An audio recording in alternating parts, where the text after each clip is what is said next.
world, and Luke Brahms will be taking over from the man who's going to start from pole position, Duncan Houseman. Veteran Dutch racer, knows these circuits and this class of car incredibly well, but what a long racing career he has alongside it. But a new entry in the championship, RYS team Schönremmer, Achim Mortel will be going solo and starting the best place, the KTM Crossbows. There you can see the distinctive canopy that rises up to let the drivers in. Very boxy looking cars, but incredibly purposeful. Is this track suited to them? Well, clearly, if he was second fastest, and there is a view up the side of the car. You can see the climb, in fact that's up the side of the Ecris M4, the climb up to turn one. Starting third on the grid is Ricardo van der Ende. He'll hand over to Max Cobalt. That's a very strong pairing indeed.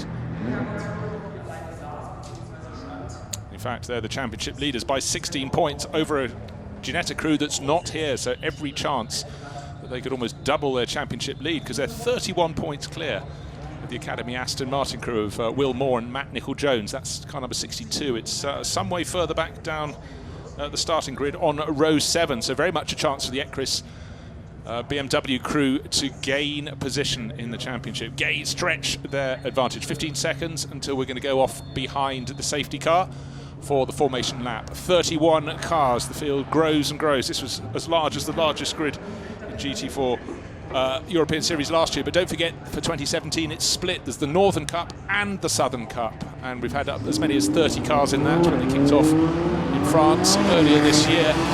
Some teams doing both series, but GT4, the baby brother or sister, if you will, of GT3 racing, and it's growing and growing, and the Ford Mustang is nearly ready to come and play. A bit more of homologation for that, and the Chevrolet Camaros will be out again soon, so plenty for more manufacturer variety will be on offer through the championship. There's the lone Nissan 370Z, you can see it down midfield, wonderful low camera angle. And here is the grid. Duncan Houseman will be starting from pole position in the Las Maras Racing McLaren. Achim Mortel will run alone, Team Schönremmer KTM. Ricardo van der Ende will hand over to Max Cobalt in the Ecris M4. Then Andy Merrick will hand over to Stephen Patrick. That's the second of the McLarens. Fifth place on the grid is Mads Siljehaug in another KTM, alongside another KTM with Reinhard Koffler, who'll be starting sixth. But you look down the order, more McLarens, Nissans, Porsche Caymans, many of, and quite a long way down, row 7, 14th place overall, Academy Aston Martin. But Maserati's down towards the tail of the field. You can see Romy Dalla Antonio and Paolo Meloni starting 22nd and 24th, so plenty for them to do. But we go on to the final page, and we've got the lone Sin car in the field. That's Edouard Anton. Normally shares with his sister Bianca, but she's not here this weekend, so he'll drive solo. And again, more Porsche Caymans down towards the back. And Manuela Gostner, who races on her own, she will start from the penultimate position on the grid. But the orange flanks of the McLaren 570S on pole position, Duncan Houseman will hand over to Luke Brahms. And Duncan normally does the lion's share of their driving stint. There's of course a pit window, and he stays in as late as he can. And then Luke Brahms, father of the championship organiser Max Brahms, will take over for the second and final stint. Will the car be handed to him in the lead of the race? Well, time will tell. Achim Mortel will do what he can to put his KTM into the lead of the race, but certainly you'd have to say the strongest driver pairing is the one starting third. They're the championship leaders. Ricardo van der Ende will lead off. Max Cobalt will take the second stint. And they've been very effective in the championship so far this year. But you know what? They haven't won a race. Pair of thirds at Misano in the two races there. One, the night race, and then the day race. And then a pair of second places on the Brands Hatch Grand Prix circuit. What can Achim Mortel do from the outside of the front row? Of course, he doesn't hand over to anyone. He has to stay a fixed time in the pits before getting going again. And certainly at Misano, we saw the Bullet Racing McLaren with Andy Merrick, which will be starting fourth, really go for it in the opening laps of the race. Then he handed over to the driver he's bringing on, Stephen Patrick. But really do look on this opening lap for that second McLaren to start getting in on the action. We'll see the respective performances of the car. The McLarens are very, very nimble indeed. Drivers really do love driving this new McLaren, the 570S. So 31 cars coming out of that final corner. and lining up to look at the gantry. The 5 lights are on. Some of the middle order need to get a move on a bit to get into position, but the lights have gone off, and who's getting a fantastic start from Ricardo van der Ende. You can see the BMW jink out, but the pole man has done it and done it right. He will lead into the opening corner, and Andy Merrick has not gained a position from 4th. In fact, he's in danger of losing one, and he clashes with one of the KTMs behind. It was side on though, so hopefully no damage as a spinner. One of the Auto Orlando Porsches looks like it's got a puncture and a broken wheel rim, so you feel he was assaulted rather than doing the assaulting himself, and that's unfortunately for Dario Cerati. That is his race run, but here comes a challenge for 2nd place. Or is that 3rd? And a position is going to be lost as 14 dives up the inside and hits Andy Merrick, so suddenly it's Reinhard Kuffler getting position, and all of this is to the benefit of the race leader. Oh dearie me. So the number 10 McLaren's gone for a bit of a hit. That's Finlay Hutchison, a Scottish racer. Don't see that. I think he's on the exit as they rise out of... oh, good to see Finlay's out of the car, but that's coming out of turn 1 and then on the rise up the hill towards Remus, and that is a big old hit. So the safety car, I'm sure, yes, the safety car has been deployed, but that's not a 570S McLaren anymore. It's rather less than that, but you can see, let's have a look. It's down in the pack in about 10th position. Oh. Well, I don't know if he was hit by the Nissan behind, but the outcome was the car snapping to driver's right and going off the circuit. That's a very fast point on the track and coming to a halt, not that far from, well, some distance from the camera position, but zoomed in, and you can see quite a few panels bent. Having a look again. Well, he was on the outside, and I think he's trying to come across a bit, but 3 abreast as the track is approaching a curve, and the drivers were trying to position their cars. A little bit of contact at a very fast point on the circuit. That was a scary moment for Finlay Hutchison, but good to see him out of the car. But that McLaren, I don't think, will live to fight another day this weekend. Another replay of the start. You can see it was very well off the start line by Duncan Houseman. Andy Merrick in the background lost a bit of ground in the 2nd McLaren. One of the KTMs out over the curb. Down behind, not too bad now. Who hit the Porsche? Well, it's one of the Porsche Caymans hitting one of the Porsche 911s. And for Dario Cerati in 75, you can see his wheel rim is already broken. In fact, another few cars did incredibly well. A bit of contact on the exit, the Sin taking a blow on the outside from the car that ended up alongside poor Dario Cerati. Dario's still sitting there, but the saddest sight is that number 10 McLaren from Equipe Verschure. That was due to be taken over by Hungarian racer Shaban Moore, but he won't be. Now this is the Cayman that got a clout as it exited turn 1, which is number 111. That's Ravzan Umbarescu. He was the one the spinning car came across onto, so it wasn't his fault, I don't think. So very frustrating for the 111 Romanian racer. It's bad enough if you have an accident of your own making, but if you end up just being caught in someone else's, we still can't really win. I'm not looking to apportion blame for this. I think it was 3 cars trying to find position coming up the hill. Just look down, it's a battle for about 10th place, just behind, in fact, almost 4 cars. Very liveried, I think it was car number 69. Peter Turting got pushed rather sideways. Managed to hold it together and kept going, but a big hit there for Finlay Hutchison. Pretty well up at Remus. How ironic, isn't it? They behave well at the corner where you expect the most action, but the one where you don't expect any action is that fast left-hand kink as they rise up the hill, accelerating up through the gears. And that's where the hit came. So for Dario Cerati, let's hope that it's just bodywork damage and wheel rim damage. We know on the other side that he's got a flat driver's left rear wheel and a broken front right wheel rim. On the other side of the car. Rescue crews have worked very hard indeed this afternoon. What's more galling, the track conditions are absolutely perfect for all these runners. A 50-minute race for them to really get to grips with the Red Bull Ring.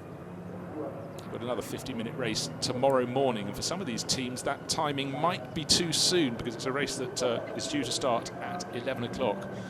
So there'll be a lot of work for the mechanics. Some cars clearly more damaged than others, but behind the safety car it's Duncan Houseman leading the way from number 8, who did well to advance on that opening lap, which is Ricardo van der Ende. Andy Merrick up to 3rd, and the driver who's started down in 6th, Reinhard Koffler, up into 4th place. And in among all of that, if you look down the timing screen, you have to look for the driver who started 2nd, Achim Morton, is down in 6th.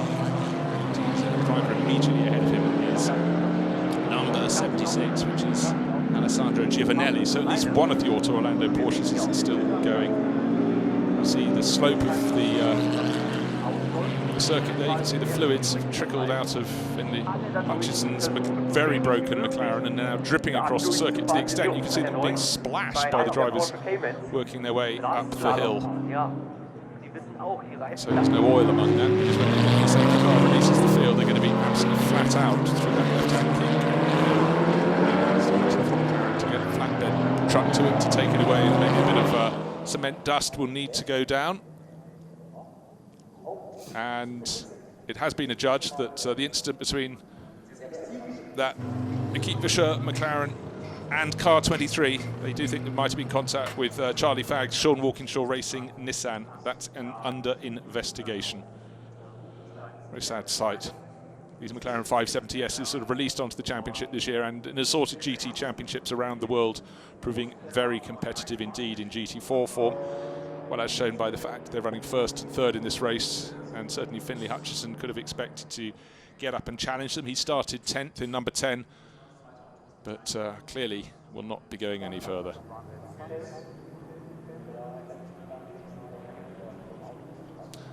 Fans remain good-natured, if quite hot. A little bit of a breeze here, which should be welcome, swinging around. Circuit, but for the McLaren's parts department, I'm afraid there's going to be, well, they'll be probably quite pleased they get some orders, but they'd rather it wasn't for a situation like this. So you keep for sure McLaren to be winched out of the way, but obviously there will be quite a few bits falling off it after that high-speed contact coming up the hill.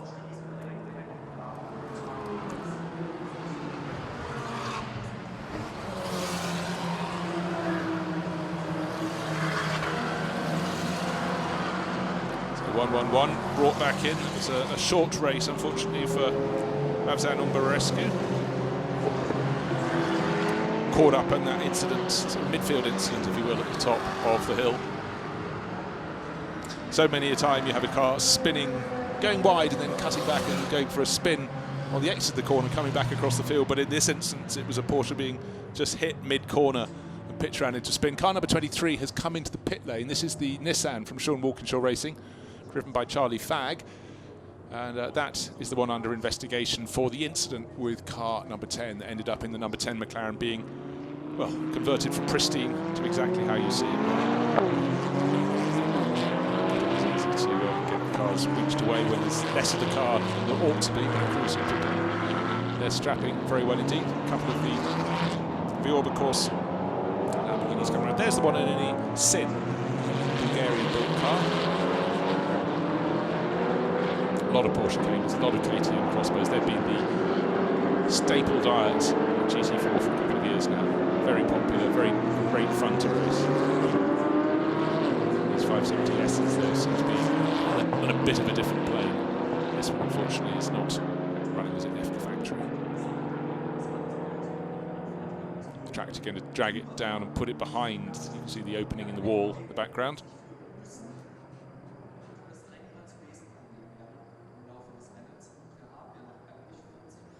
Trying to get the balance right when the car isn't exactly how it's meant to be. You know, bits have fallen off, so the balance is not as it might be. But still, the safety car leading the field around. Another incident under investigation is the one that had Dario Cerati losing out, and Wolfgang Risch from Liechtenstein is the driver of the HP Racing Porsche Cayman, who presumably is the one that might have had a bit of contact with it, which is the silver grey, bright green Porsche Cayman from HP Racing. We did see one get up the inside of Dario Cerati. So a very busy time in the race steward's office. So well done to the rescue crew. That's the GT4 broken McLaren being taken away to safety, and how much liquid is across the circuit. Well, obviously the confidence is not oil, because otherwise they'd be putting some cement dust down. But there's the safety car leading the field around. So Duncan Houseman started from pole position. We've got Ricardo van der Ende, who started in at third, tucked in behind. And Andy Merrick, who started fourth, is running. He's not third. He's third in line, and then number 14, Ryan Coughlin, in the best placed of the KTMs. big field of cars, even with potentially 3 of them out of the running. Can't quite see if the number 23 Nissan has gone back into the race, but that came into the pit lane a short time ago. In fact, I would think it was caught by possible closing of the pit lane that I can see from my commentary position. The red light, didn't see if he got back out before it went while it was green. But the first 3, some distance away, the driver in 4th place, Reinhard Koffler, needs to sort of keep up because the safety car is in this lap. And look how strung out they are. They've got the first 3, big gap, the next 3, another big gap. So these drivers really need to get a move on. Giovanelli in 5th will be getting frustrated. He can't overtake the car in front of him. Achim Myrtle, who started the outside the front row, is in 6th. Likewise, so they really need Reinhard Koffler to catch up with the group ahead. It won't be close enough to even see the lights go off on the roof of the safety car. These cars should be nose to tail. The first 3 are. Now we've got Reinhard Koffler starting to close in. Of course, the driver who can dictate the getaway is the driver at the front of this train of cars. It's Duncan Houseman. So many years of racing experience for the Dutchman.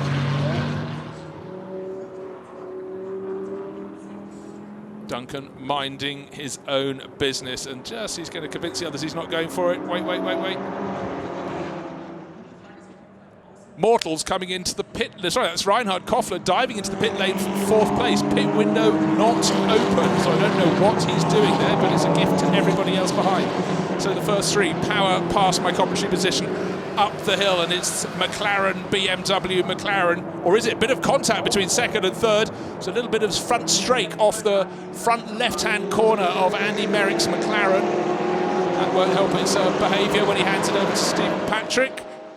And now we've got Alessandro Giovanelli really getting close in the Porsche in 4th place. But for Duncan Houseman, it's looking very tidy. He will lead into Remus. It looks as though Ricardo van der Ende has covered the inside. And Giovanelli going up the inside, and was the contact there with McLaren. Certainly the Porsche bounced over the curbs and went high. He thought it was worth a move. Well, I think it probably was worth a bit of a gamble there, but he's got away with it. So Alessandro Giovanelli holding on in 4th place, but for how much longer will Ricardo van der Ende hold on in 3rd place? But he's importantly on the inside line. Left is braking very late into Rauch. Will be overtaken on the exit. Up the inside will go the McLaren, but then again the track for the moment is arcing to the right. The McLaren has gone into 2nd place. Can he pull back across over the nose of the BMW? Well, of course, van der Ende won't let him do so, but the move is now done for Andy Merrick. Just enough pace, just enough acceleration for the McLaren driver up into 2nd position. So it's McLaren's first with Duncan Houseman, 2nd place Andy Merrick, 3rd place now Ricardo van der Ende. But don't forget, van der Ende is handing over to Max Cobalt. Very well balanced driver pairing. A lot of the others will be handing over to the gentleman driver in the mix, where the pace will necessarily drop away. And certainly that will be the case. Duncan Houseman will have to build up as big a lead as he can before handing over to Luke Brahms, and likewise Stephen Patrick will be taking over from Andy Merrick. There is a gap, of course. Hopefully over the course of the season, as these drivers are brought on, the gap will come down. But the pro drivers really have got to make hay while the sun shines, if you will. They've got to try and pull out as big a gap as they possibly can. There's the Street Art Racing Lamborghini, Aston Martin coming up the inside. On the outside was Matt Nicol-Jones. I don't think Matt had anything to do with that, but 3 into 2 didn't work, and the driver who lost out 3rd in the championship, 24, has gone off as well. He was in the middle. That was Emil Westman. And let's have a look. The Aston Martin turns across as though the others weren't there, actually, to an extent. Maybe they were both. I think what happened is that number 7 came up the inside and left his braking very late, and if anything, that might have lured Emil Westman in the 24 KTM to brake later than planned anyhow. I think they both took their eye off the ball, and the person who looked out was the driver who turned across, Matt Nicol-Jones. But he should have sort of known they were there, but they were both braking incredibly late. We saw the Aston Martin firing up onto 2 wheels and being spun round. You sort of feel he was at least half innocent in that. Let's have a look. They both brake late. I really think Westman was trying to respond to the Aston Martin coming up the inside, which is Jerome Domain, the Street Art Racing version. You can see the damage in the side of poor Matt Nicol-Jones there for Academy Motorsport. And that is being reversed away. So 3rd in the championship, will not be getting points this afternoon. So, gosh, action aplenty. 62 and 24. Incident now under investigation. Well, we'll see what the stewards make of that one. 62, of course, was Matt Nicol-Jones. And car number 14, this is Reinhard Koffler. This is the one that I thought was diving for the pit window before it was open. Dived in on the restart from 4th place overall now. They can't seem to get the bodywork off to attend to what the potential problem is. There's 24, Emil Vestman, his entry, RYS Team Hollinger. So suddenly not so good for either the driver there, who's just walking off in disgust, Matt Nicol-Jones in the 62 Academy Motorsport Aston Martin. But now 1st and 2nd, nothing to it, and Andy Merrick seems to have the pace up the hill, and certainly Duncan Houseman didn't make it difficult for him, pulled out of the way. And now what Andy Merrick is going to have to do, if he's going to really hope for outright victory this afternoon, is pull out as much of a gap as he can, and I think that Duncan Houseman might just sit on his tail and go with him. But it's a very positive manoeuvre there from Andy Merrick, and Ricardo van der Ende in the Ecris M4 BMW in the background, seeing if he can hang on to them. But if these two don't fight, if they work together, they should be able to pull away from the BMW. Let's have a look. Very nearly, Andy Merrick very nearly caught the back of Duncan Houseman. Duncan taking quite a wide line into the corner, but look at the little extra kink up the inside. That was a brave manoeuvre, but it did take a bit of help from Duncan Houseman not just to turn in, and we've seen the perils of turning in when a car's coming up the inside. Half a lap ago when the Academy Aston Martin went for that body-damaging spin at the first corner. But Merrick not only got up the inside, was allowed the space, but look, he didn't even run over the curbs on the exit. So very good move from the British racer up the inside of the Dutchman. There is that number 7, or 007 Aston Martin, if you will, and Jerome de May climbing out. So he's got a bit of front damage. No surprise there after the contact with Emil Westman's KTM, which came across and clattered the 62 Aston Martin. Here are our first 3. Andy Merrick leading from Duncan Houseman, Ricardo van der Ende, Alessandro Giovanelli.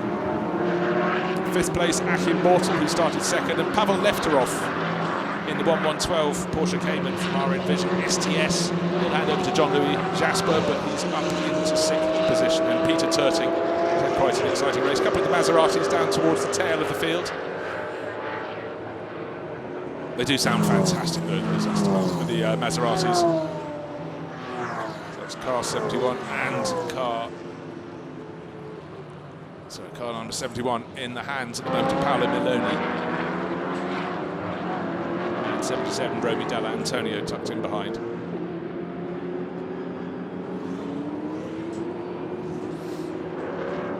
a pair of Maseratis looking very different indeed. 99.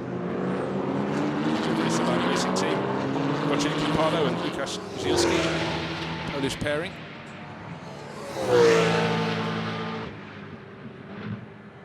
They unfortunately started to start either of the races at Misano, but they came back to come out racing, missed out Brands Hatch, but now they're back, so it's good to have them back in the Northern Cup of the GT4 European Series.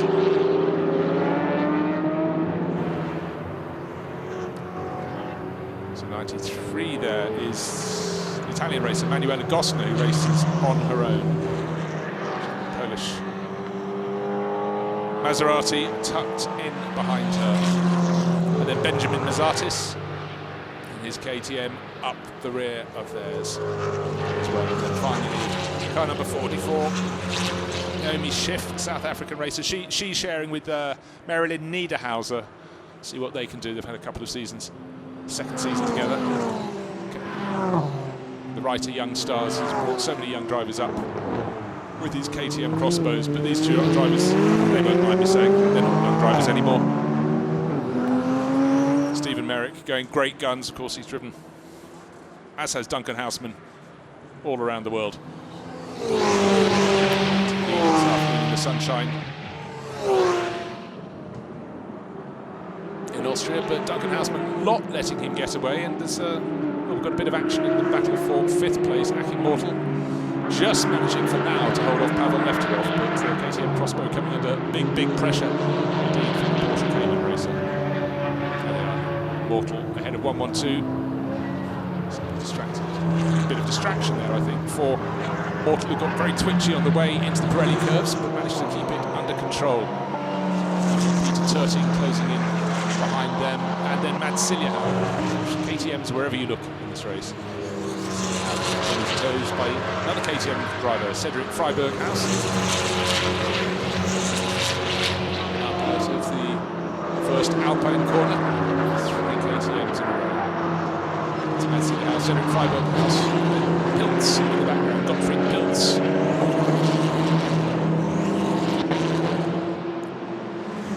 first to second, 0.6 of a second between them. That is all. Second, third, double that, 1.3 seconds between Houseman and Ricardo van der Ende. Being sideways moments there from, I think that was Cedric Freiberghaus. Yeah, he's just got ahead of Mads Siljehaug. Yes, positions swapped, and you can see he very nearly threw it off the circuit at the top of the hill. So the pit window is open. Anyone fancy coming in? Certainly you don't expect the top two to be coming in. They will stay out for a while, as will, well, actually, it's easier choice for Ricardo van der Ende in third place as to when he wants to come in. So Maserati, Viorba, of course, have decided they will be the first ones into the pit lane, but this is a driver who's not changing over. This is Manuela Gostner. She will come in. She will stay in the car. They will keep a watch on the car. They'll check the tyre pressures. They'll use the most of the time they have to be at a standstill. And that's one of the things, is a minimum time you're allowed to be at a standstill. You get success penalties if you get top 3 positionings. You have to have extra time in the car at the standstill in a pit stop. But Manuela Gostner hasn't succeeded enough to get success penalties. She will stay on board. Nobody to take over from her. So here is our race leader, Andy Merrick, just starting to, he was 0.626 of a second clear last time around. As you can see, top 4 not bothering to come in and make their pit stops, their driver changes. Normal 5th, 6th, 7th, 8th, I wouldn't expect any of the top 10 to do so. In fact, the driver, I think, in 10th place, Gottfried Pils, number 34, yep, so it is, has been the first pit call up among the top runners. So into the pit lane he comes, and the gap between first and second went out by just over a quarter of a second, 0.908 of a second. Duncan Houseman is now behind Andy Merrick, Ricardo van der Ende, keeping them honest, keeping them on their toes. And there is the first pit visitor, well, the first one who's come in for the right reason, which is to make a driver change. It's the RIS Team Kiska crew. And the number 34 entry, that's Gottfried Pils, the less experienced driver, handing over to Lennart Marianek, and he's a smaller driver, you can see. So he takes his seat insert out. No, just a different insert. In fact, there's not a great deal of difference in height. So maybe they're built in slightly different shapes. So in goes Lennart Marianek, and he knows these cars very well indeed. On board, Lennart raced them in 2016, came 9th in the GT4 Euro Cup. And he started this season with victory in the opening race, and sharing with Jonathan Cecotto, one of the other Cecotto offspring. Misano, first and 6th place at Misano. Still looking to see as the drivers start to get ready to take over for the second stint in this race. Here is our car in second place. Race leader, Andy Merrick. Again, the top 3 resisting the lure of coming to the pits. And Andy Merrick is just gaining over the course of the last couple of laps. The gap was 0.6 of a second, now 0.9, and I think it's going to be over a second this time. Let's have a look. Just waiting for the timing. 1.594, so nearly 7/10 of a second gained on that lap alone. So Andy Merrick is doing what all the top drivers have to do, maximising their time in the car, and certainly they will have to maximise their in-laps. Whereas a lap ago, the 2 McLarens were closer together, and Ricardo van der Ende hanging off the back a little bit. Now it's van der Ende who's closer to the middle McLaren, if you will, to Duncan Houseman. Then you can see that big gap. Giovanelli's come past in 4th place, but the battle for 5th really, really tightening up. Pavel Lefterov has got a lot of pressure on his tail. The driver, Achim Mortel, who started on the outside of the front row, made the most of good positions in qualifying. But Peter Turting has fallen down. He lost a couple of places on the last lap behind the 2 KTMs that are now in front of him. Cedric Freiberghaus and 64, which is Mads Siljehaug. So Turting must have had a little bit of a slip up to fall to 9th place in that number 69 Porsche Cayman. The window's still open. Let's see, will any of the top 5 or 6 runners come in this time around? We'll get to know shortly, but Andy Merrick is doing his most. He just set the fastest lap of the race last time around. The one and only Sin R11 in the race is sitting there. Edward Anton will not be getting out. He will be keeping on board. Porsche Cayman time, number 20, coming to a halt, and Franja Kovac will get out, and a Schumacher will get on board. It will be Cora Schumacher, his wife of Ralph. Slightly different shapes, as you can see. Cora's more made for speed. Franja Kovac more made for comfort. I don't think you'll mind me saying that.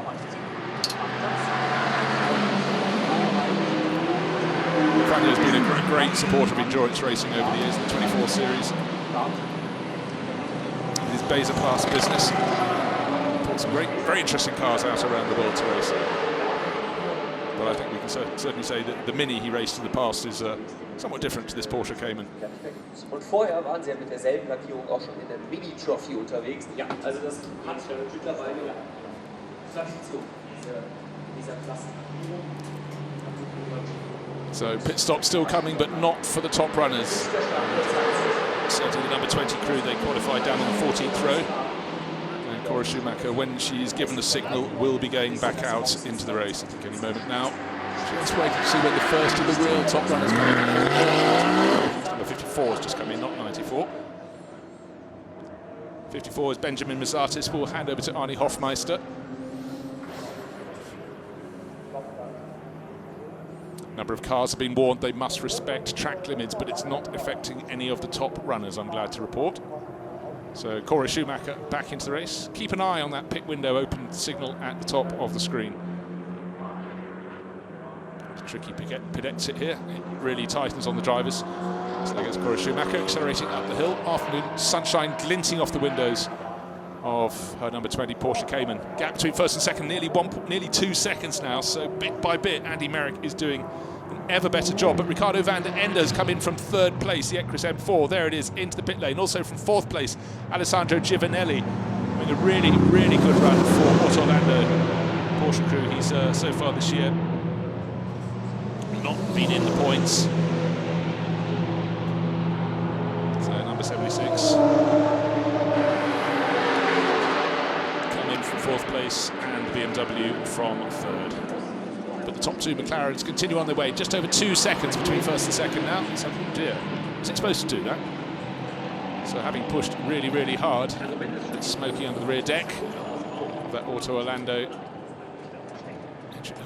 Out with the paper towels. Getting ready now. Let's have a look at the replay. A couple of...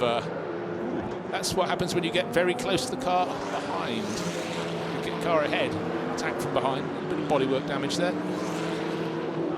112 Porsche, which is in fifth place now with those pit stoppers ahead of him. Pavel Lefterov having a little bodywork tussling there with Achim Mortel. Started on the front row, outside of the front row in his case here, gradually dropped back, but of course Mortel will not be having to hand over to a driver who won't have a feel for the car because he's not handing over to anyone. Achim Mortel will be driving solo. Pit window still open and in comes the race leader. Andy Merrick had a lead of 2.063 seconds last time around over Duncan Houseman. Will Duncan follow him in? Yes, he will. And you know what? Duncan has gained considerably just coming into the pits. That is the face of experience. He halved that gap, if not more than that, by braking as late as he could before the white line, getting very close indeed. He now goes past and parks 2 pit garages, 1.5 pit garages in front of Andy Merrick. So he will be handing over to the tall figure in the dark overalls, Luke Brahms. Very quick out of the car there from Duncan Houseman, just looking now to see if Stephen Patrick has been as fleet getting into the car. But don't forget, the cars have to be at a standstill for a fixed period of time, bar success penalty, which adds more time. I shan't go into that right now. Just going to see which of those McLarens gets that gull wing down. Well, no, it's not gull wing, it's a hinge door down the sooner. There is the car that came in from second place. Luke Brahms taking over at the wheel.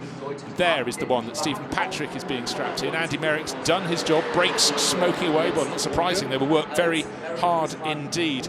Oh, here's a little thing. When they crossed the timing beam, the gap went down from 2.063 seconds to 1.15. So we'll call it a second gain by Duncan Houseman on the way into the pit lane. When that pit board goes up, the increasingly smoking number 33 McLaren will be back into the fray, and let's see if the number 9 McLaren will get away the sooner. It shouldn't, but the 33 has to swing round the number 9. There's about a car and a half lengths distance between them. The mechanics doing all they can to try and get some cooler air. Now the 33 gets underway. How soon will the 9 get rolling?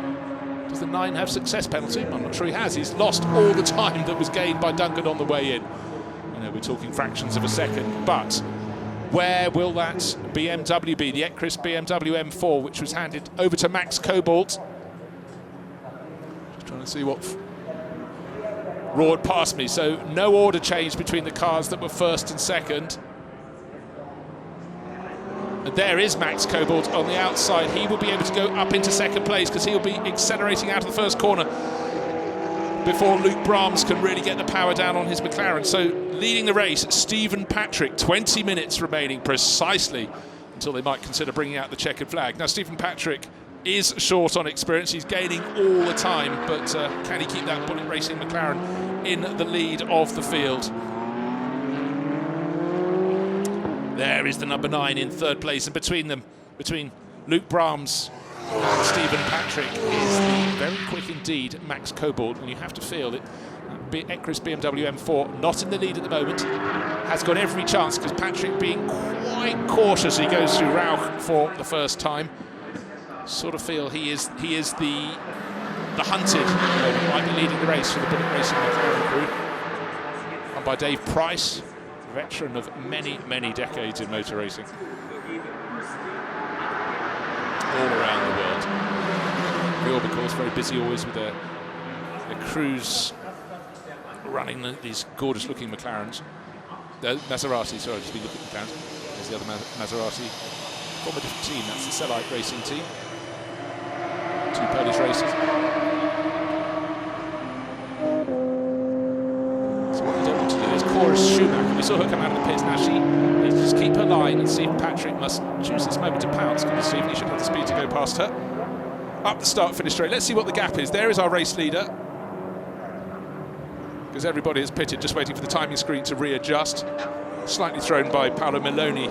He listens to the leader, but his pit garage is past the midpoint in the pit lane. Now Cora Schumacher trying to fight back to Stephen Patrick, but in the background here comes Max Cobalt. He will make shorter work, one would feel, going around the Porsche Cayman. Let's see, was it a very cautious exit? Dear me, well that's Stephen Patrick cutting the first corner. That's why Cora Schumacher got in so tight. He cut the first corner, lost the balance on the exit, somehow managed to hold it. Well said. Then he hit a bit of debris. Let's hope that doesn't come into play later. Hope there's no puncture for Stephen Patrick. That was unfortunate. He'd saved the moment, was getting back on the track, then he hit a bit of bodywork, a bit of debris or something. The pit window is now closed. So there's our race leader. There's Cora Schumacher in the Porsche Cayman. She's not in the mix. She is a lap down, but Max Cobalt up the inside. Trying to, but Cora is still staying in front through the Pirelli curve. And now, as they go down the hill, no, she's still running in the middle of the track, and Max Cobalt would rather like her to run to the outside of the track, and this is giving breathing space back to Stephen Patrick. Cora is holding that middle line again. She's very tidy, very clean. Not making any concessions for a driver. There should be wave flags because she will be a lap down. There should be wave blue flags. And now Max Cobalt is through, so the Dutch racer now has a clear line of sight to the drivers who's leading. Stephen Patrick in the 33 McLaren, chased by Max Cobalt in the number 8 Ecris BMW M4. And then Luke Brahms. Where is Luke? Just looking in the shot. He's just gone through. There you can see the orange flanks just under the starting gantry on his McLaren in third place. He will be the next driver to pick off Cora Schumacher in the number 20 Porsche Cayman. Gap between first and second, 1.8 seconds that time around, and then another 2.5 seconds back to Luke Brahms. So top 3 plus Cora Schumacher coming up the hill past the point where we lost the third of the McLarens in the race on the opening lap, where poor Finlay Hutchison was a passenger, and that's under investigation. Speeding in the pit lane, you always get someone who gets it wrong. Car number 77, that's Romy Dall'Antonio. Well, he came in 77 Maserati, handed over to Giuseppe Fascicolo. So either it was Dall'Antonio on the way in or Fascicolo on the way out. So they're serving their drive-through penalty. A couple of these KTM crossbows seem to be just welded together. 94 and 74 and 34s in the mix as well at the moment, which should be down at Marionette. So he took over from Gottfried Pilz. Do expect 34 to be on a charge, because Marionette, don't forget, won the first of the 4 races we've had so far this season. His is the KTM crossbow with the white flashes up its wings.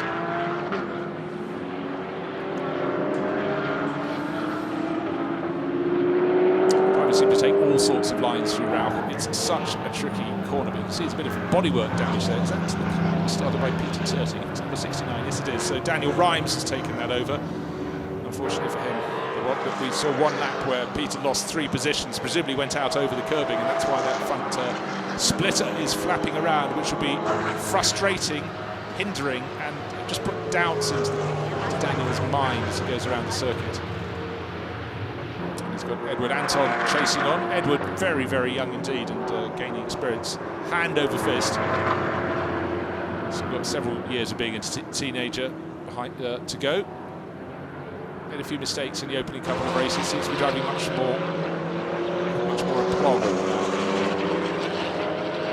Car 64.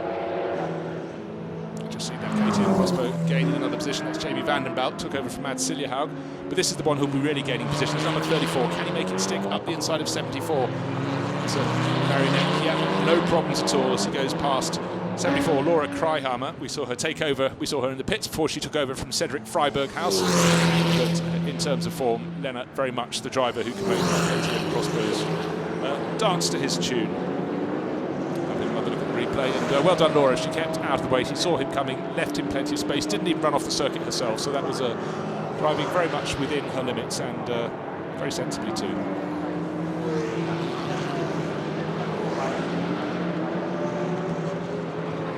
All the drivers in the KTM crossbows have seen two of their number from last year being promoted to the Blancpain GT Series racing in a Lamborghini Gallardo run by the Reiter team. Caitlin Wood, one of the two drivers in that. And Marco Hennis-de-Cangas, the Finnish racer, joining the Aussie racer as they step up. It's a big step, but the Reiter Young Stars scheme allows them to do it. Now this battle for first and second, well, the gap came down from 1.8 to rather like half of that, 1.3 second on one lap alone. So it's down to 428 of a second, but we know it's going to be less than that. Here comes Max Cobold up the hill through the kink. Stephen Patrick still leading the race as he comes up the hill. So he's got the line covered. He made that one mistake when he came out his first flying lap out of the pits, and he clouted the curb on the inside at the first corner on the crest of the hill, went wide. Then he had a moment, caught the slide, and then clipped a bit of bodywork. Doesn't seem to have led to any deflation of tyres, which is great. Can't see any damage on the front of the car, but now he's under increasing pressure. Downhill entry, and he's got that a little bit wrong. In fact, really rather wrong at Rauch curve. Somehow gets it back together again. Just didn't quite have the confidence to carry the speed, or as much speed as he wanted into the corner. Possibly came off the power a little bit, and that's allowed Max Cobold to get in behind. But the important thing for Patrick, trying to do all he can to took over the car from the lead of the race. Andy Merrick handed the car to him in the lead, and now he's just getting slightly flustered here. Max Cobold is tucked in behind. Max is quicker in the Exodus M4, but if he can stay in the middle of the circuit, there's no reason why Stephen Patrick cannot stay ahead for a while. But I suggest he's gone too tight to the inside of the corner. We're going to see, well, around the out, he's coming into the pits. Well, you know what? Maybe he has got a slowly deflating tyre. We saw that bodywork problem. Oh, no, he's coming in because they left their pit stop just a fraction too early. A 1 second stop and go penalty. Oh, dearie me. He was fighting hard. I thought maybe he was just in trouble because he had a slightly deflating tyre. So he's got to stop. 1 second at a standstill. Off and going. Oh, how far down the order is that going to drop? Racing McLaren. Really was starting to look quite good for a podium, which would be an amazing result for Patrick and Andy Merrick, but now they're going to have to fight their way even to get, I don't know, maybe they'll come out in about 6th place. Let's wait and see. So all behind step up. So Luke Brahms now into 2nd place, 3rd to 2nd, and car number 94, best of the KTM crossbows, Akim Mortal running solo, now up into 3rd place. Lennart Marionek to 4th, the last of Marionek.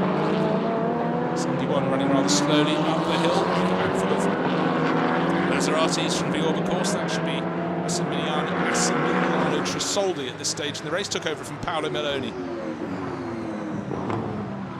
So what position did that drop number 33 down to? Tail end of the top 10, I think. Can't see any visible problems for Trisoldi. Bodywork damage, can't see a deflating tyre. Certainly limping slowly around the circuit. And car number 71, sorry, coming outside the pit stop window, that's this one, being done for 6 second stop and go penalty. Oh, the flapping bodywork has proved too much for Daniel Rhymes. So he's gone for a spin, whether it was coincidence, cause or effect. Let's have a little look into what we say, into Rauch, but into the gravel, and Rauch, he fought to get into that, turn it into that downhill right-hander. Just a bit too much momentum. You can't see the bodywork damage here. It's the bottom splitter under the grille, but the real damage is the fact the car is beached in the gravel. So very frustrating for Daniel Rhymes, the racer from the Czech Republic. His car beached, and that will have it tumbling down the order outside the top 10. So, leading the race, Max Cobalt in the Ekris M4. There it is. Lights ablaze, but no one to flash them at. Down into the corner where the Porsche just went off. Then quite a gap back to Luke Brahms, looking for the orange flanked grey McLaren. Waved yellow flags, clearly because that car very close to the edge of the racing line. So Luke Brahms goes through absolutely fine. He's got a gap of about 7 seconds, just over 7 seconds, back to Achim Mortal in the 94. There is Mortal at the background of the shot. That is the 99 Maserati that's limping in on its own. Oh, that's also a stop and go penalty for coming in outside the pit stop window. They came in too soon. They've got a 6-second stop and go. They've got 34 seconds. So when you're given a penalty, I don't know why you'd limp in slowly to the pits. Because we've got a safety car. Okay, so that is precisely why, just before the signal came on the screen. So for Max Cobalt, that will annul his 7.2 second advantage because he had almost clear track. There may be one lapped runner between himself and Luke Brahms, but there's the SC flag and the waved yellow SC board and the waved yellow flags.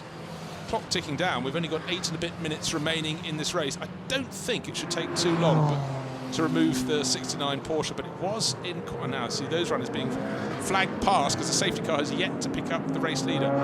Surely we've got to have a flat bed ready to go in, and a flat bed is tow tractor to get that car. But it's a deep gravel bed it's got to pull it through, which will eat up a fair bit of time before Daniel Rhymes can be, and his car can be retrieved from there. We've got some people in the pits at the moment. That's 99 coming to serve its 34-second stop and go penalty in the pits for pitting outside the pit stop window. Still waiting to see Max Cobalt. There he is in the Ekris M4 coming around to tuck in behind the safety car. We'll have to wait a little longer for Luke Brahms to catch up with him, but this is the chance for the number 9 McLaren crew to close in again. They were losing ground to the number 8 BMW. Where's the next car in the line? Will it be the grey and orange Las Maras racing McLaren? Unless we're going to need a very long shot to catch him. He was 7.5 seconds behind last time on the start-finish line, now 9.7 behind. He should, under the safety car, be closing in, but now at least we have the safety car leading the leader of the race. Oh, quick work with the tractor. Good, maybe 5 minutes of racing time. See the front wheels locking as it's pulled through that deep gravel. They've done a very tidy job. Gets onto the access road in the background, but has to find a place. I don't know if they'll think it's far enough behind a deep gravel bed to be safe at the corner there, but now at least it's out the deep gravel. They may be able to manhandle it out through an entry or exit, depending which way you're going in that tyre wall there, up a Rauch curve.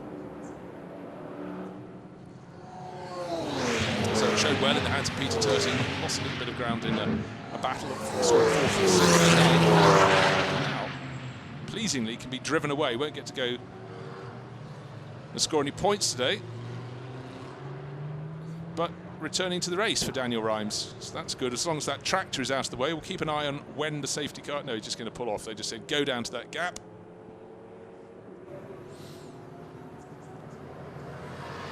If those reversing lights come on, we'll see the car go back through the gap.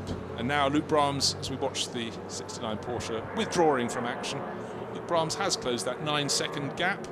It was 7 seconds before the safety car came out, but now he's just a second behind. So we've got first and second, we'll be running nose to tail behind the safety car.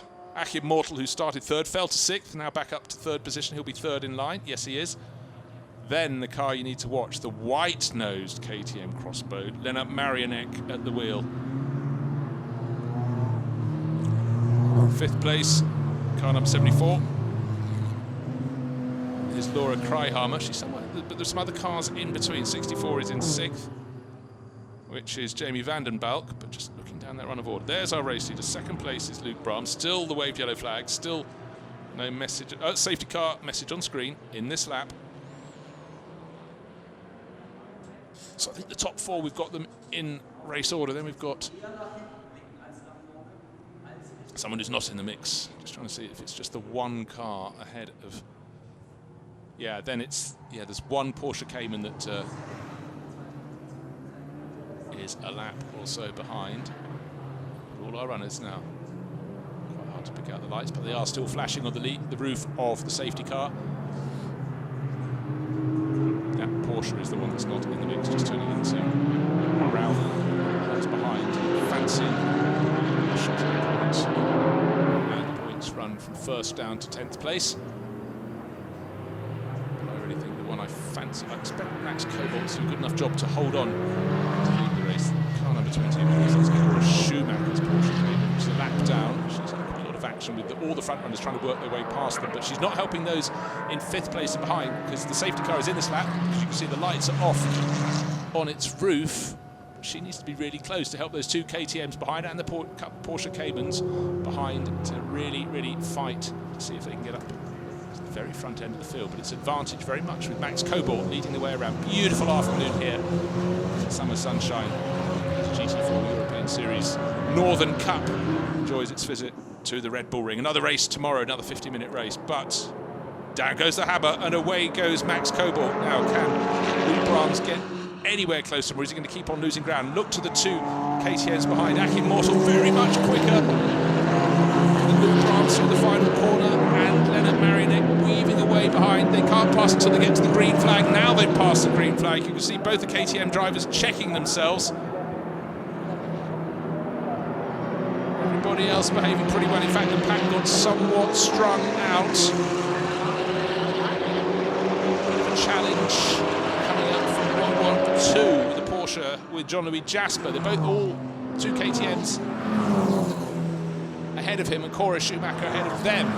One position is being grabbed there, I am sure. Down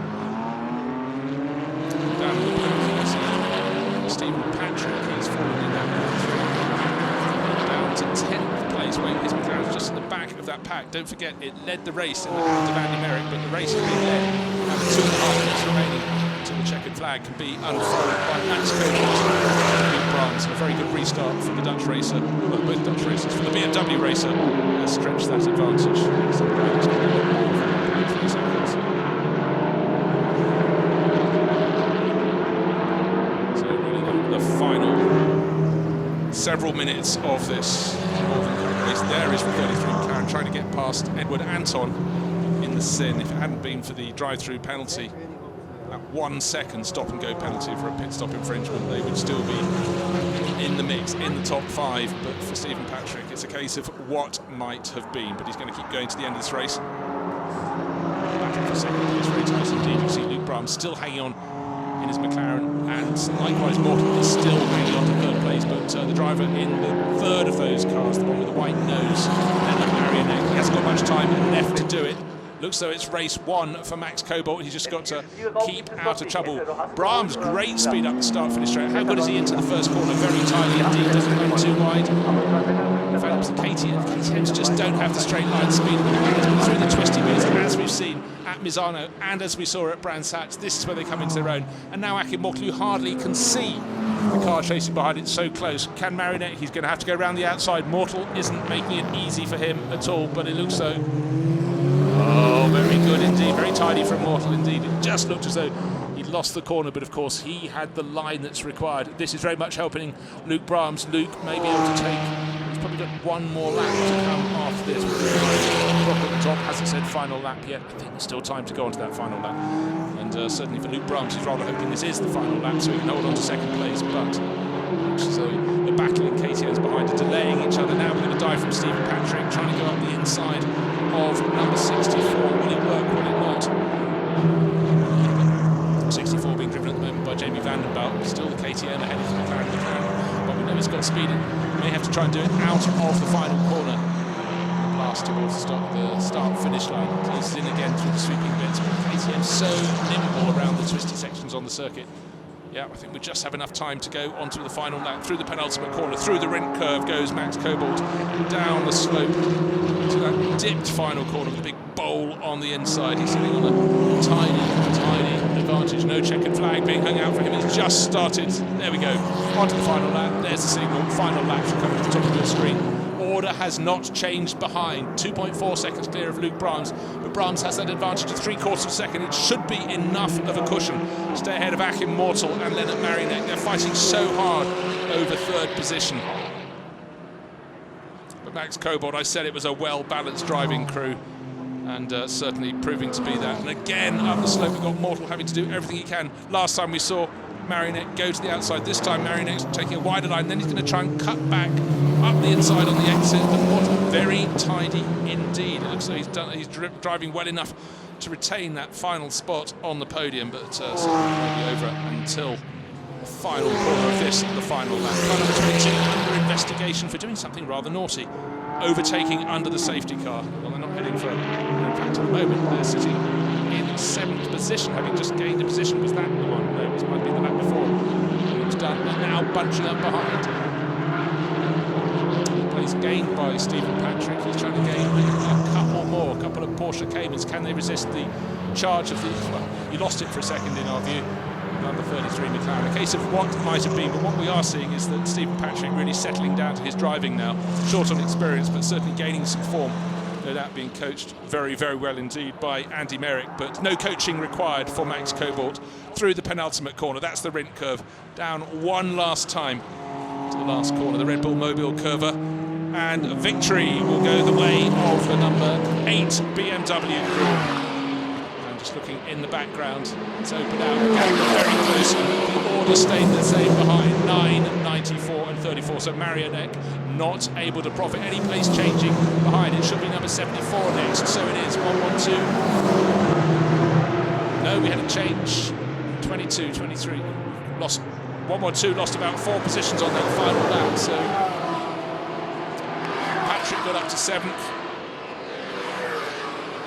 Poor old John B. Jasper went from 6th to 9th on that final lap, and 10th place to Arnie Hofmeister. But victory to Ricardo Ender, van der Ende, who started the race, and Max Cobalt, who brought it home. Good, strong driver run there for the duo in the Chris M4 BMW. No wonder they're leading the championship, and their championship lead, clearly, having won the race, stretched yet further. So looking very good for the crew, but we're seeing flashes of speed from others, and maybe they can mount more of a challenge. 3.6 seconds, the gap between first and second. Luke Brahms will be delighted with that second place in the Las Maras Racing McLaren. And then Achim Mortal drove on his own for RYST Schönrehmer and finished in 3rd under huge pressure from Lennart Marinek, who took over from Gottfried Pilz. Noteworthy drives. Manuela Gosner came from 30th up to 12th. It's a very good run for her on her own in her Gran Turismo MC GT4 Maserati. Edward Anton kept it on the island to finish 11th. We saw Cora Schubach in the first of the lap finishes. She got to see all the top runners. They fought their way past her, and she came home 19th. 21 finishes, so therefore we lost a handful, most notably Finlay Hutchinson on the opening lap, where he was the innocent party, one feels, in 3 cars trying to go through the kink on the climb from turn 1, and certainly his Equipe Verschoor McLaren. The damage looks great, but a lot of it might have been bodywork. Let's hope they can get the car rebuilt for the race tomorrow. Unfortunately for them, tomorrow morning at 11 o'clock, which reduces their time. But Achim Mortal just held on in the black KTM with the blue flashes under severe pressure from Lennart Marinek. Luke Brahms took over from Duncan Houseman, Dutch duo, 2nd place for them, Las Maras Racing, but victory, another Dutch crew. Ricardo van der Ende, the Chris M4 BMW, and Max Cobalt, who brought it home for victory in race 5 of the GT4 European Series Northern Cup. And there is Ricardo van der Ende. The car was quick. He was quick into Parc Fermé beneath the podium. lurid helmet colour scheme there for Max Cobalt, and their championship lead has been extended. No wonder they're both so happy. Ricardo clearly has been in Parc Ferme over several decades now. Quick on the track, quick into Parc Ferme. In a while, 20 years ago, he finished third in the Benelux Formula 4 Championship, and has kept going from there. Duncan Houseman there to applaud. And I think Luke Brahms will be very, very pleased indeed with second place. Yeah. Well done, gentlemen. And in the background, a driver who has nobody to congratulate for sharing his drive, because Achim Mörtel drove all on his own to third place in the KTM crossbar from RWS team. Schöneremer had to climb out under the unusual sort of crash structure there. Thumbs up. So plenty of variety. BMW, McLaren and KTM crossbow. Top three finishes. He's already come out, he's already got his winner's cap. He's what his top three finishes. Morton just joined the championship this weekend. Background, just giving him a hug, is Thomas Enger. Developed these KTM crossbows, and he's a driver, he might have been a Formula 1 driver, well he certainly was, but he's a driver who just doesn't mind getting his hands dirty. You see him just working around the clock at 24-hour races, just gets involved with everything. Crying on there, hugs all round. Her drive as well. Well done. Well done. Well done. So RWS True Racing team share their drive with Cedric Freiberghaus.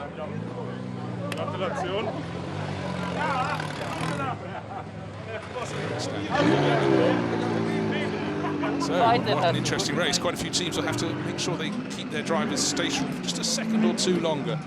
There's a few drive-through penalties for not getting the pit stop time right. There's a minimum pit stop time. We saw it at Misano. We certainly saw it at Brands Hatch. And how to ruin your race for dint of just going off a second or two too soon. Way more by coming in for a stopping penalty. Drivers all have to learn. It's communication with the whole team as well, of course. Kryhammer, Cedric Freiberghaus just over her shoulder.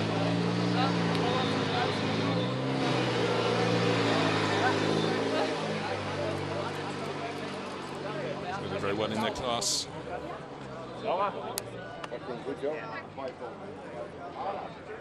In the silver class, that's with the Pro-Am runners.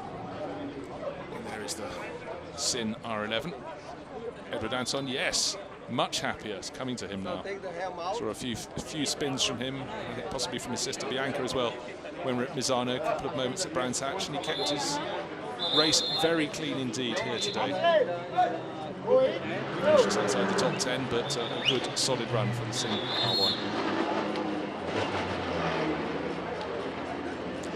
Will tomorrow anyone have the answers to questions asked by the Ecris BMW M4 crews? We had safety cars that closed the field, bunched everyone up again, but they did look very strong indeed. Ricardo van der Ende just kept those McLarens in sight in the first leg of the race. We knew that he had a very handy second driver in Max Cobalt, and so they proved. Of course, the field was bunched and made closer by that safety car period towards the end, but when it got to the restart, Luke Brahms had no answers to the pace of Max Cobalt. He had to settle for second place as those two KTMs scrapped behind him, but victory going the way of the Ecris BMW M4. Ricardo van der Ende, and of course Max Cobalt, who completed the job. So for the Ecris M4 crew, 2/3 at Misano, 2 seconds at Brands Hatch. There seems to be a pattern here, a progression. First win in the first race here at the Red Bull Ring. Tomorrow morning we have no idea what the track conditions will be. The weather forecast is for good weather. Don't forget it was very wet around breakfast time this morning. Well, as long as you have your breakfast at 5, that is. But it's turned out to be an absolutely beautiful day here at the Red Bull Ring. Another great showing from the GT4 European Series. This, the Northern Cup, 31 cars coming out to play, just showing how this form of racing continues to grow and grow as it travels around Europe. Great to see the fans staying towards the close of play. We've still got one more race to bring the two more races to bring the Saturday offering to conclusion. We've got the ADAC Formula 4 race, half an hour of action coming up soon. And then it will be closed off by, in fact, a practice session, a qualifying session for the Trofeo Abarth Europe. So plenty for them to watch, and a packed field for the Again, 31 car grid. It seems to be the norm here at the Red Bull Ring. 31 cars will start the ADAC Formula 4 race shortly. But right now, just waiting for the podium ceremony to come up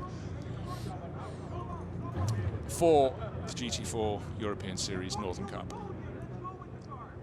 I think for the championship leaders with an even bigger lead than they had before.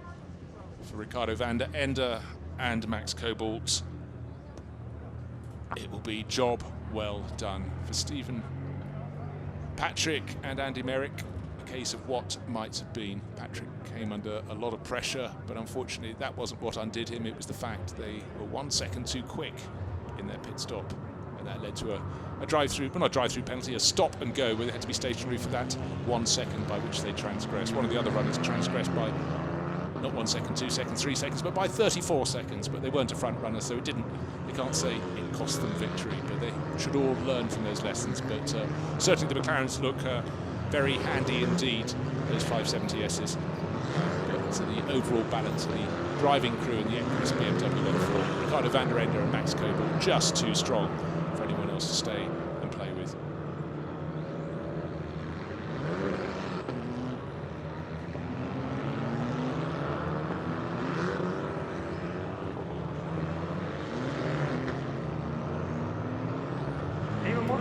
So the drivers being assembled for the podium ceremony for the GT4 European Series, just starting to be called out at the podium, while already there's the podium waiting for them to climb aboard. The Formula 4 runners are waiting to go out. They're going out onto the circuit now because they're coming out for their race. So just a super well packed programme with really full grids here. And I've thoroughly enjoyed looking at all of them. Looking for the stars of the future, most notably in the Formula 4 field. Some great names of won ADVC's Junior Single Season Championship over the years. Nico Rosberg, Sebastian Vettel, and on it goes. But right now we're looking at the drivers coming out onto the podium.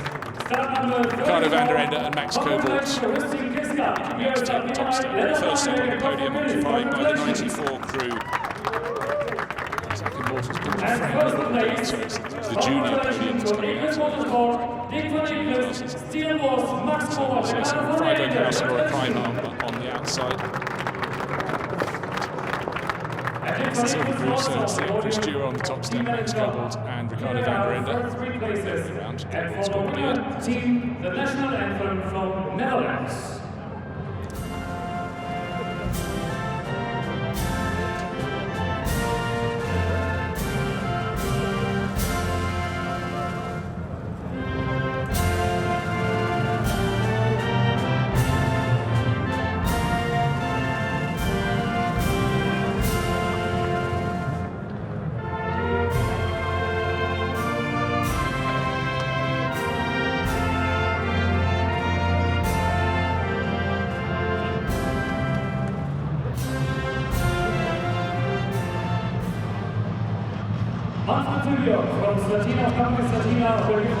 So the Dutch national anthem, strange that, bringing out, this is the silver podium. It's new this weekend. It's been introduced into the championship for silver driver pairings. The drivers at the front end of the pairings for the Pro-Am. For example, Andy Merrick and Stephen Patrick, the Pro with the Am and so on, but for the more balanced pairings, the drivers of an equal ranking. The silver thing. So we'll have 3 podiums here. And the Am to follow. Gottfried Pils, they're second, silvers. But if you're going to win, you're going to be top in your class as well. And that's the case for Ricardo van der Ende and Max Cobalt on the top step. As I mentioned, is Laura Greihamer. So just waiting for the trophies to be brought out to our overall winners and the winners of the silver pairings. Overall winners, Ricardo van der Ende and Max Cobalt. And also the team. And now we give it to the team manager. Congratulations, Equus Motorsports, Dick van Equus. All photos without busy time for the Master of Ceremonies, depending on which one he does next. If it's the Pro-Am, I think we might as well keep our race winners out on that top step. In fact, we could almost keep Leonard Marignac and Gottfried Pils, but they came 4th, not 3rd overall. So, there we go. Some of the driver's looking for fizz to spray with 2 more classes to present. It's probably better not. There's also hier, Gott sei Dank, Lennart wurde noch eine Gottesdienst auch mit dabei. Now we will come to the second ceremony, and this is GT4 Pro Am. So the Silver Crews, just for reference, finished 1st, 4th and 5th First place, there. congratulations from Poland Racing and Race on the podium, Stephen Patrick and Andrew James Merrick.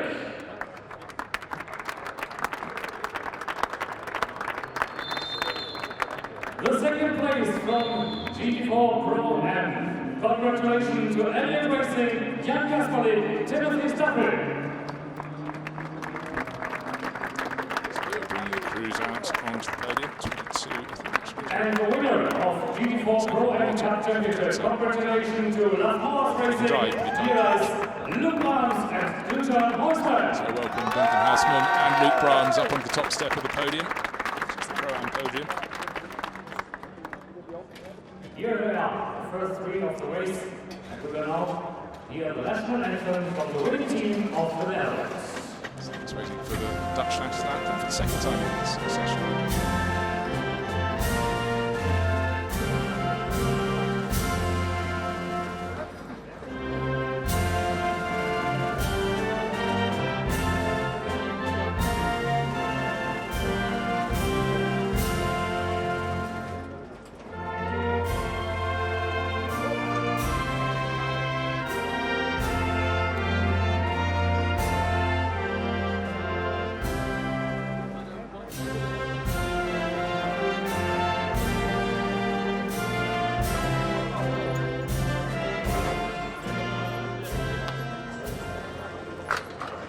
And now it's time for one little. So hats back on for Luke Brahms and Duncan Houseman on the top step. Third place, congratulations to Poland Racing and Race, Stephen Patrick and Andrew James Merrick. Should be 2 of them. Should be Jan Kasperlik and Timothy And Stappel. the second place from Elliott Racing, Third place. congratulations on the upper Just putting his side. cap on the right hand side of the podium, Stephen Patrick and Andy Merrick. This is the Pro-Am class. Lots to talk about. And the winning team of Proceed from there, but certainly for Luke Brahms and Duncan Houseman, they'll be very pleased indeed with their victories in the Pro-Am class. Second place overall. And Chris BMW Crews. Yes, that's right. We will go together on the podium, please. Here they are, the first 3 places of GT4 Pro Am Cup Championship. Congratulations to you all. And now it's time for changing the flag.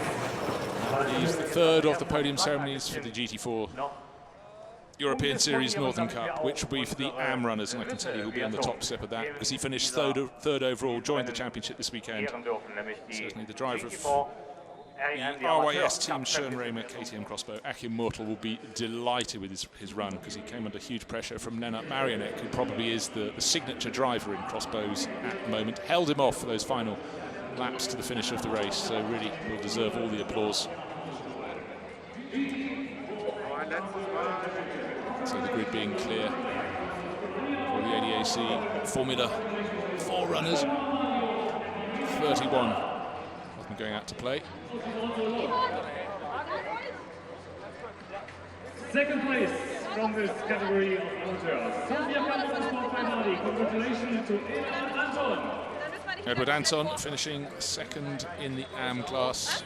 And first place from Rus Team Schönrehmer Racecom. By a long way, the victory class. Achim Mortel coming on to the top step.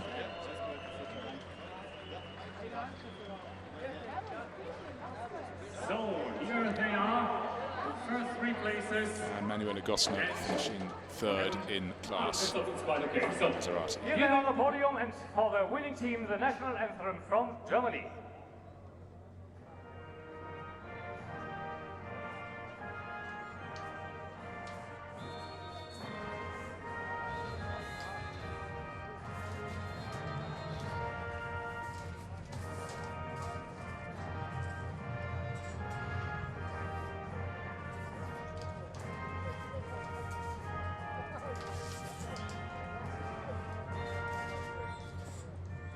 So dürfen wir auch jetzt zur Pokalübergabe geben.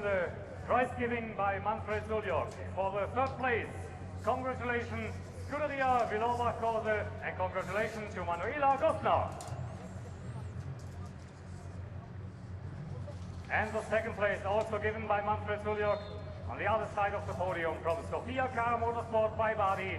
Congratulations to Eduard Anton. And also Manfred Zuljok once again, please, for the winner of the race here, number 1 in. So that's all for now from Bruce Jones for the GT4 European Series Northern Cup, and it's time to cut straight into the action with the Formula 4 runners. Starting from pole positions, they go on their formation lap. Kiwi racer Marcus Armstrong. Michael Valter joins him on the inside of the front row for Neuhauser Racing Team, but it's advantage with the Prema Power Team, so successful in so many championships across the years. 31 cars, a real success story, the ADAC Formula 4. Third season they've run with this sort of car, and it's really very strong indeed. The first of those championships won by Marvin Dienst in